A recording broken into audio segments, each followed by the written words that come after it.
नमस्कार मित्रों, स्वागत है आपका एक बार फिर आपके अपने YouTube channel Atharva tech classes पर। दोस्तों, ये हमारी soil mechanics and foundation engineering की पहली क्लास है, जिसमें आज हम देखेंगे इंट्रोडक्शन ऑफ सॉइल मैकेनिक्स, जो कि आपके एग्जाम की दृष्टि से काफ़ी इंपॉर्टेंट है। तो वीडियो को पूरा जरूर देखिएगा। और इसके पहले मैंने चैनल पर आरसीसी और हाईवे की क्लासेस अपलोड कर दी हैं, जो अगर आपने अभी तक नहीं देखी हैं तो चैनल की प्लेलिस्ट में जाकर उन क्लासेस को भी जरूर देखिएगा। आज की क्लास का हमारा पहला क्वेश्चन है, which of the soil is transported through wind. तो याद रखिएगा, ऑप्शन नंबर ए इसका करेक्ट आंसर होगा। लुइस लुइस सॉइल जो होती है वह विंड द्वारा ट्रांसपोर्टेड सॉइल होती है। और याद रखिएगा, लुइस सॉइल एओलाइन सॉइल का एक उदाहरण है। अगर बात की जाए लुइस सॉइल की, तो याद रखिएगा इसकी डेंसिटी काफी लो होती है और कंप्रेसिबिलिटी हाई होती है। इसके अलावा bearing capacity of loose soil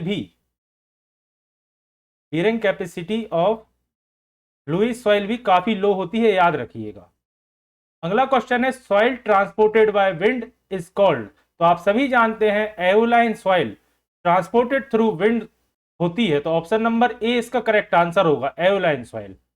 अगर बात की जाए एलुवियल सॉइल की, तो यह रनिंग वाटर के द्वारा इकट्ठी हुई सॉइल होती है, रनिंग वाटर द्वारा। अगर बात की जाए मरीन सॉइल की, तो सी के जो बॉटम में इकट्ठी हुई सॉइल होती है या सी वाटर द्वारा जो सॉइल ट्रांसपोर्ट होती है, उसे मरीन सॉइल कहा जाता है। अगर बात की जाए लैकोस्ट्रीन सॉइल की, तो याद रखिएगा जो लेक के बेड में या लेक के बॉटम में जो डिपॉजिटेड सॉइल होती है, उसे लैकोस्ट्रीन सॉइल कहा जाता है। तो इन सभी से आपके एग्जाम में क्वेश्चन बनते हैं, याद रखिएगा। अगला क्वेश्चन है, black cotton soil is, option दिए गए हैं, contains large percentage of clay material.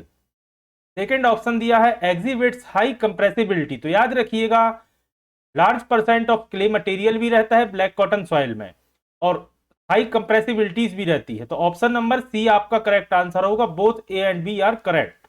अगर बात की जाए ब्लैक कॉटन सॉइल की, तो याद रखिएगा काफी इंपॉर्टेंट होती है ब्लैक कॉटन सॉइल।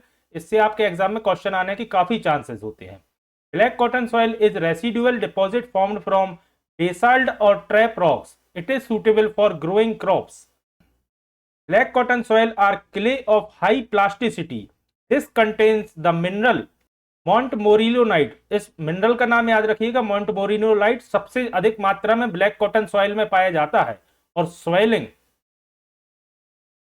की जो प्रॉपर्टी होती है ब्लैक कॉटन सॉइल में, वो इसी मिनरल के कारण होती है, Montmorillonite के द्वारा। The soil have high shrinkage and soiling characteristics. The shear strength of soil is extremely low. The soil is highly compressible and have very low bearing capacity। और इसी कारण से इंजीनियरिंग वर्क्स के लिए सूटेबल नहीं होती सॉइल, ब्लैक कॉटन सॉइल, याद रखिएगा। अगला क्वेश्चन है, soil resulting from disintegration of rocks and still में stay at the place of foundation are known as. यानी रॉक्स के डिसइंटीग्रेशन के द्वारा जो सॉइल बनती है, लेकिन वही इकट्ठी होती है जहां उस रॉक का बेड होगा, यानी कि जहां उसकी फॉर्मेशन प्लेस होगी वहीं इकट्ठी होगी। उस सॉइल को क्या कहा जाता है? ऑप्शन है drift, alluvial soil, residual soil या कोलुवियल सॉइल। तो आप सभी जानते हैं उसे रेसिडुअल सॉइल कहा जाता है, जो रॉक के डिसइंटीग्रेशन से बनती है और वहीं इकट्ठी होती है जहां वह रॉक प्रेजेंट हो। अगला क्वेश्चन है, planting trees would reduce pollution by sediments and will also prevent। Option है soil settlement, consolidation, soil erosion या pollution. Sorry, option number D दिया है पॉपुलेशन, क्योंकि पॉल्यूशन तो कंट्रोल हो गई। इसके अलावा सॉइल इरोजन को भी कंट्रोल किया जाता है ट्री के प्लांटेशन से। इस चीज को आप याद रखिएगा। सॉइल इरोजन का मतलब होता है सॉइल का कटाव या मिट्टी का कटाव, तो इस चीज को आप याद रखिएगा। अगला क्वेश्चन है, the inventor of the term soil mechanics was. या इसी क्वेश्चन को इस तरह से पूछा जा सकता है, which scientist is associated with theory in soil mechanics, या फिर the father of soil mechanics. तो आप सभी जानते हैं father of soil mechanics Karl Terzaghi को कहा जाता है। तो ऑप्शन नंबर ए आपका करेक्ट आंसर होगा। इनका नाम याद रखिएगा, काफी इंपॉर्टेंट है, कर्ल तरकाजी। अगला क्वेश्चन है, which of these is stiff marine calcareous clay greenish colour. यानी कि स्टिफ मरीन है और कैलकेरियस क्ले है और ग्रीनेस इसका कलर है, वह कौन सी है? स्टिफ का मतलब होता है कठोर, याद रखिएगा। एक कठोर भी है और मरीन है कैलकेसियस, क्ले है और ग्रीन कलर, ग्रीनेस इसका कलर है। याद रखिएगा, यह इसका करेक्ट आंसर होगा option number C, marl. Marl स्टिप भी नेचर की होती है, मरीन कैलकेसियस क्ले है और ग्रीनिश कलर की होती है, तो याद रखिएगा। अगर इसके बारे में बात की जाए तो अगर बात की जाए मर्ल की, तो it is a stiff marine calcareous clay of greenish colour. और कैलकेरियस मरीन का मतलब होता है कैलकेरियस, ऐसे कई जगह कैलसेरियस भी प्रोनाउंस किया जाता है, जिसमें कैल्शियम की मात्रा ज्यादा हो या कैल्शियम की पार्टिकल से बनी जो क्ले है, और मरीन यानी कि जो समुद्री या सी वाटर के कारण बनी है, स्टिफ यानी कि कठोर है, और ग्रीनिश जिसका कलर होता है, उसे मर्ल कहा जाता है। अगर बात की जाए पीट की, तो it is the organic soil with fibrous aggregates formed from vegetable matter in excess moisture, highly compressible होती है पीट, याद रखिएगा। अगर बात की जाए मक की, इन तीनों से पूछा जाता है एग्जाम में, याद रखिएगा। मक की बात की जाए तो muck is a mixture of fine particle in organic soil and black decomposed organic matter, इसे कहा जाता है मक। अगला क्वेश्चन है, which of the following is an incorrect process of physical disintegration in regards to the formation of soil? Option है wedging action of ice, spreading of roots of plants, solution या abrasion. तो question में पूछा गया है physical disintegration, तो याद रखिएगा फिजिकल डिसइंटीग्रेशन के अंतर्गत बैडगिंग एक्शन ऑफ आइस भी आता है, spreading of roots of plants भी आता है और एब्रेशन भी आता है। लेकिन अगर बात की जाए सॉल्यूशन की, तो यह केमिकल डिसइंटीग्रेशन का एग्जाम्पल है सॉल्यूशन। सॉल्यूशन के अलावा अगर आपसे बात की जाए अदर केमिकल डिसइंटीग्रेशन की, तो इसके एग्जाम्पल होंगे हाइड्रेशन, कार्बोनेशन। सॉल्यूशन आपको एग्जाम्पल में दिए ही है। इसके अलावा बात की जाए तो याद रखिएगा ऑक्सीडेशन, ये सभी केमिकल डिसइंटीग्रेशन के एग्जाम्पल हैं। और wedging action of ice, spreading of roots of plant, abrasion, इसके अलावा अगर देखा जाए तो चेंज इन टेम्परेचर या टेम्परेचर चेंज, ये सभी फिजिकल डिसइंटीग्रेशन के एग्जाम्पल हैं। टेम्परेचर चेंजेस, इन सबको याद रखिएगा। इन्होंने पूछा था फिजिकल कौन सी नहीं है, तो ऑप्शन नंबर सी आपका करेक्ट आंसर होगा सॉल्यूशन, क्योंकि सॉल्यूशन केमिकल डिसइंटीग्रेशन का एग्जाम्पल है। अगला क्वेश्चन है, deposits directly made by the melting glaciers are known as. Option है टेलस, लुईस, ड्रिफ्ट या टिल। तो याद रखिएगा directly made by melting glacier इसे कहा जाता है टिल, तो ऑप्शन नंबर डी आपका करेक्ट आंसर होगा। लुईस आप सभी जानते हैं एओलाइन का एग्जाम्पल है जो विंड द्वारा आती है। ड्रिफ्ट भी ग्लेशियर के द्वारा ही प्रोड्यूस होती है, लेकिन यह all sediments are deposited by glaciers are collectively known as drift, यानी कि यह ग्लेशियर द्वारा बनती है लेकिन अलग अलग सोर्स से किसी दूसरी जगह डिपॉजिट होती है, उसे ड्रिफ्ट कहा जाता है। और टिल उसी जगह यानी कि जहां ग्लेशियर है वह मेल्ट होगा और उसके बाद जो बोल्डर, क्ले या सैंड, सिल्ट के पार्टिकल्स से इकट्ठा होकर जो बनेगा उसे टिल कहा जाएगा। तो इनमें थोड़ा अंतर रहता है। अगला क्वेश्चन है, soil containing organic matters make it soil at low moisture content. अगर ऑर्गेनिक मैटर है तो वह सॉइल को क्या बनाएगा? Spongy in nature, shrinkage with increase moisture content.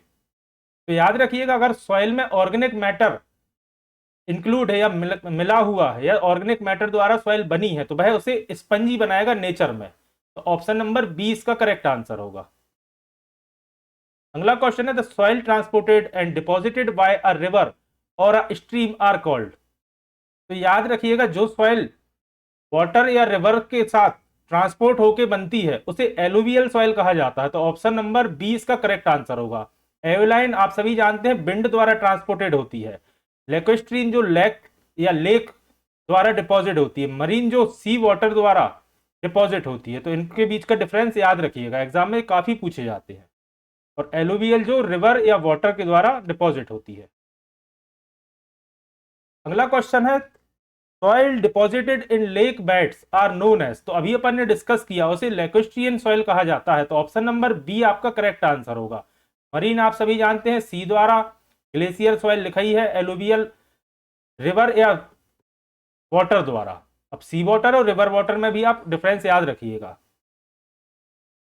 अगला क्वेश्चन है soil is derived from Latin word. Option है सोनम, सोइला, सोलिया या सोलियम। तो याद रखिएगा जो सॉइल का नाम रखा गया है वह लैटिन वर्ड सोलियम से रखा गया है, यानी कि लैटिन भाषा में सॉइल को सोलियम कहा जाता है और इसी से इंग्लिश में कन्वर्ट करके इसका नाम सॉइल रखा गया है। इस चीज को आप याद रखिएगा। अगला क्वेश्चन है जियो technical engineering deals with the change that occurs in. Option है एटमोस्फियर, तो वो तो हो ही नहीं सकता, जियो यानी अर्थ से रिलेटेड है, याद रखिएगा। जियोस्फियर, ट्रोपोस्फियर या थर्मोस्फियर, तो ऑप्शन में ही आपको क्लियर दिख रहा है कि जियोस्फियर से रिलेटेड होती है जियो टेक्निकल इंजीनियरिंग। तो ऑप्शन नंबर बी आपका करेक्ट आंसर होगा। जियो शब्द होता है अर्थ का रूट वर्ड, याद रखिएगा। अगला क्वेश्चन है which of the following mechanism is predominating in the granular soil. Option है cohesion, friction, both A and B या एडहेशन। तो ग्रेनुलर सॉइल यानी कि जिसे आप कोर्स ग्रेन सॉइल के नाम से भी जानते हैं, तो इसमें कोहेजन तो प्रॉपर्टी होती नहीं है लेकिन इसमें फ्रिक्शन होता है, तो ऑप्शन नंबर बी इसका करेक्ट आंसर होगा। याद रखिएगा ग्रेनुलर सॉइल में सैंड, ग्रेवल, सिल्ट आते हैं लेकिन क्ले नहीं आता है, याद रखिएगा। और इसमें फ्रिक्शन प्रीडोमिनेट प्रॉपर्टी होती है, याद रखिए। अगला क्वेश्चन है which among the following has the minimum specific gravity. Option है बेंटोनाइट, क्वार्ट्ज, पीट या क्ले। तो याद रखिएगा मिनिमम स्पेसिफिक ग्रेविटी की बात की जाए तो पीट की सबसे कम होती है स्पेसिफिक ग्रेविटी 1.4। अगर बात की जाए बेंटोनाइट की तो ये होगी 2.69, क्वार्ट्ज की होगी 2.64 और क्ले की होगी 2.7। इनकी स्पेसिफिक ग्रेविटी वैसे आपके एग्जाम की दृष्टि से तो काफी इंपॉर्टेंट नहीं है, लेकिन फिर भी याद रखिएगा कि मिनिमम होती है पीट की। अगर आपसे पूछा जाएगा तो लगभग इसी तरह का क्वेश्चन पूछा जाएगा। अगला क्वेश्चन है which soil is crystalline and are formed due to meteoric weathering of the ancient crystalline rocks. Option है laterite soil, forest soil, red soil या ब्लैक सॉइल। तो याद रखिएगा पूछा गया है कि which soil is crystalline and formed due to meteoric weathering of ancient crystalline rocks, तो ये होती है रेड सॉइल, यानी कि ऑप्शन नंबर सी आपका करेक्ट आंसर होगा। इसके अलावा याद रखिएगा रेड सॉइल में लो वाटर होल्डिंग प्रॉपर्टी होती है, इसे भी आप याद रखिएगा। इस तरह से क्वेश्चन आ सकता है कि which soil have low water holding property, तो इसका करेक्ट आंसर होगा option number C red soil. और हाई किस में होती है तो ब्लैक कॉटन सॉइल में वाटर होल्डिंग प्रॉपर्टी हाई होती है, तो इसे भी आप याद रखिएगा। अगला क्वेश्चन है removal of soil from rivulets by, इधर वाई आएगा बी वाई वाला, rivulets by concentrated overland flow is known as. Option है sheet erosion, channel erosion, rill erosion या गली इरोजन। तो याद रखिएगा इसका करेक्ट आंसर होगा option number D gully erosion. Rivulets का मतलब होता है नाला। बात की जाए सीट इरोजन की तो सीट इरोजन होगा जहां यूनिफॉर्म सॉइल का इरोजन होगा बाय लेयर फ्रॉम स्लोप, इसे भी आप याद रखिएगा। बात की जाए चैनल इरोजन की तो जहां सॉइल इरोजन के बोथ एंड हाई होंगे और यहां पे जो इरोजन होगा सॉइल का उसे चैनल इरोजन कहा जाएगा। रिल इरोजन वो है जो कंसंट्रेटेड वाटर फ्लो के कारण, यानी कि एग्जाम्पल के तौर पे देखा जाए कि कोई स्ट्रीम है या कंसंट्रेटेड स्पीड से पानी बह रहा है उसके फ्लो के कारण जो इरोजन होगा उसे रिल इरोजन कहा जाएगा। और गली इरोजन यानी कि आप सभी जानते कि गली के रूप में इरोजन होगा या कह सकते हैं कि एक नाले के रूप में जो इरोजन होगा उसे गली इरोजन कहा जाता है। तो इन चीज को याद रखिएगा। अगर इसके बारे में बात की जाए तो गली erosion is the removal of soil along drainage lines by surface water run of. Seat erosion uniform removal of soil in the layer from sloping land resulting from overland flow. Channel erosion की बात की जाए तो erosion occurs with in channel that is the area contains with both high banks. Reel erosion की बात की जाए तो detachment and transport of soil particle by concentrated flow of water predominant from erosion. तो इस चीज को याद रखिएगा, कंसंट्रेटेड फ्लो रहेगा वाटर का, यानी कि जहां स्ट्रीम है या रिवर है या रेन वाटर भी कहीं कंसंट्रेटेड फॉर्म में अगर फ्लो हो रहा है तो वहां जो इरोजन होगा उसे रिल इरोजन कहा जाएगा। तो इसको याद रखिएगा। चैनल आप सभी समझते हैं, जहां दोनों बैंक हाई होंगे, यानी कि दोनों साइड मान के चलिए पहाड़ है या दोनों साइड के जो बैंक है वह हाई है, और यहां से जो इरोजन होगा इसे चैनल इरोजन कहा जाएगा। Sheet erosion, uniform removal of soil the layer from sloping land, यानी कि इस तरह से कोई लैंड है और इस तरह से यहां से जो इरोजन होगा इसे सीट इरोजन कहा जाएगा। तो गली इरोजन तो क्वेश्चन में पूछा ही है, अभी अपन ने डिस्कस किया। अगला क्वेश्चन है सॉइल्स आर बेसिकली, ऑप्शन है organic and inorganic materials, organic materials, inorganic materials या मिनरल मटेरियल्स। तो आप सभी जानते हैं कि सॉइल्स ऑर्गेनिक और इनऑर्गेनिक मटेरियल्स होते हैं, तो ऑप्शन नंबर ए आपका करेक्ट आंसर होगा। अगला क्वेश्चन है lacustrine soil are transported and deposited by which one of the following agent. Option है विंड, रिवर, लेक या सी। तो इसके बारे में अपन पहले भी डिस्कस कर चुके हैं, तो इसका जवाब आप कमेंट बॉक्स में दीजिएगा कि लैक्यूस्ट्रीन सॉइल कौन सी सॉइल है वो, या किस एजेंट या किस मीडियम के द्वारा ट्रांसपोर्ट की जाती है जिसे लैक्यूस्ट्रीन सॉइल कहा जाता है। अगला क्वेश्चन है the soil which exhibits cohesion but the angle of shearing resistance is zero are known as. Option है cohesive soil, cohesion frictional soil, cohesionless soil या प्योरली कोहेसिव सॉइल। तो याद रखिएगा जिस सॉइल में कोहेजन होता है लेकिन angle of shearing resistance zero होता है उसे प्योरली कोहेसिव सॉइल कहा जाता है। तो ऑप्शन नंबर डी आपका करेक्ट आंसर होगा। इसमें कोहेजन होगा यानी कि cohesion is not equal to zero, और अगर बात की जाए फ्रिक्शन की तो इसमें फ्रिक्शन जीरो होगा। तो ये कंडीशन को भी आप याद रखिएगा, cohesion is not equal to zero किसमें, प्योरली कोहेसिव सॉइल में, और फ्रिक्शन रहेगा जीरो। अगला क्वेश्चन है if the soil stay at the place of its formation just above the parent rock is called. Option है residual soil, aeolian soil, sorry aeolian soil, alluvial soil या lacustrine soil. तो याद रखिएगा इसका correct answer होगा residual soil. तो option number A आपका correct answer होगा कि जो सॉइल अपने पेरेंट रॉक पर ही स्टेबल रहती है या वहां बनती है उसे क्या कहा जाता है, तो उसे रेसिडुअल सॉइल कहा जाता है। तो ऑप्शन नंबर ए आपका करेक्ट आंसर होगा। तो आज की क्लास में यही समाप्त करता हूं। आशा करता हूं आज की क्लास आपके लिए पसंद आई होगी। अगर आज की क्लास आपको पसंद आई है तो वीडियो को लाइक करें, कमेंट जरूर करें, और अगर अभी तक आपने अथर्व टेक क्लासेस को सब्सक्राइब नहीं किया है तो चैनल को सब्सक्राइब करें और ज्यादा से ज्यादा लोगों तक शेयर करें। जल्द ही फिर हाजिर होता हूं मैं अपनी अगली क्लास के साथ। धन्यवाद।